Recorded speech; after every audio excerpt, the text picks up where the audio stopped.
ఇదంతా కూడా 15 years back మాట. మీరు అప్పుడే లింకప్ చేశారు, జగన్మోహన్ రెడ్డి గారు ఇప్పుడు చేస్తున్నారు ఈ టైప్ ఆఫ్ మెకానిజం.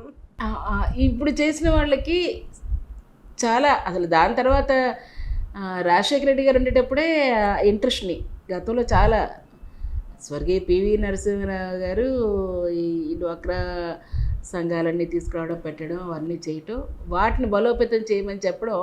నాకు జిల్లా పరిషత్ చైర్పర్సన్గా అయినప్పుడు మొట్టమొదటిగా నాకు ఫస్ట్ నువ్వు ఉమెన్ ఫోకస్ అయ్యి ఉమెన్ స్ట్రెంత్ చేయి, ఉమెన్ ఫైనాన్షియల్గా ఎంపవర్ అవ్వాలమ్మా, ఎడ్యుకేట్ చేయాలని చెప్పని నాకు స్వర్గీయ రాజశేఖర రెడ్డి గారు ముఖ్యమంత్రిగా ఉన్నప్పుడు వారిచ్చిన ఆదేశాలు. ఖచ్చితంగా అన్న తాము చెప్పినట్టుగా నేను చేస్తారని మహిళలతోని అందులో భాగంగానే ఫస్ట్ది ఎడ్యుకేషను, గర్ల్ చైల్డ్ డ్రాప్అవుట్స్ మీద దృష్టి పెట్టి మొత్తం పార్లమెంట్లో 100% దీనికి కావాల్సిన అవసరమైన వాటన్నిటిని ఆ రోజు వాజ్పేయి గవర్నమెంట్ ఉండేటప్పుడే మాకు మీటింగ్ పిలిచినప్పుడు అత్యధిక గ్రాంట్స్ మీకు ఇస్తున్నాము మీ బ్యాక్వర్డ్ డిస్ట్రిక్ట్స్కి, మీకును మహబూబ్ నగర్ ఆదిలాబాద్కి ఇస్తున్నామని అంటే ఎందువల్ల ఇస్తున్నారు అనుకొని అనేటప్పుడు సంతోషించాలా బాధపడాలా అర్థం అవ్వలేదు మీకు. ఎందుకంటే గర్ల్ చైల్డ్ డ్రాప్అవుట్స్ ఉన్నారు కాబట్టి వాటి కోసం మేము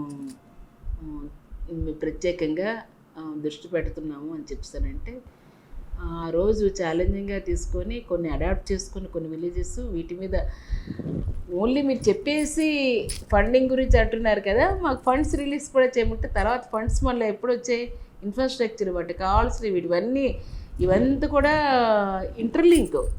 సో పేరెంట్స్కి వాళ్ళకి పావర్టీ వల్ల అప్పుడు ఉన్న ఏపీఎల్ బీపీఎల్ అని చాలా తక్కువ, పెన్షన్స్ కానీ రేషన్ కార్డ్స్ కానీ వారికి హౌసింగ్ కానీ ఇట్లాంటివి లేక మైగ్రేషనే మాకైతే కాన్స్టిట్యున్సీలే తరిగిపోయాయి. మైగ్రేట్ అయ్యి విజయనగరం లాంటి దాన్ని డిస్ట్రిక్ట్లో మైగ్రేట్ అయిపోవటం వలన జనాలు తగ్గిపోవటం, ప్రజలు తగ్గిపోవటం వలన, జనాభా తగ్గిపోవటం వలన కాన్స్టిట్యున్సీలు కూడా తగ్గిపోయిన పరిస్థితి అయింది.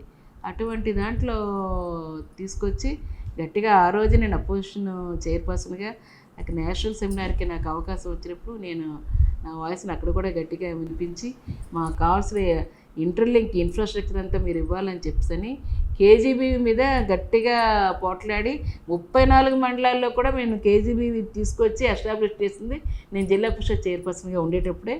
అవన్నీ నేను ఎస్టాబ్లిష్ చేయగలిగాను. పిల్లలకి చక్కగా చదువుకోవడానికి వాళ్ళు పిల్లలందరికీ ఉన్న 10th వరకు ఎటువంటి ఇబ్బంది లేకుండా ఫ్రీ ఎడ్యుకేషన్ అయ్యేటట్టుగా చేయగలిగాను. ఇంకా వాలంటరీగా ఏదైనా అవసరమైన దాన్ని కూడా సపోర్ట్ చేస్తుండేదాన్ని. Please subscribe .news.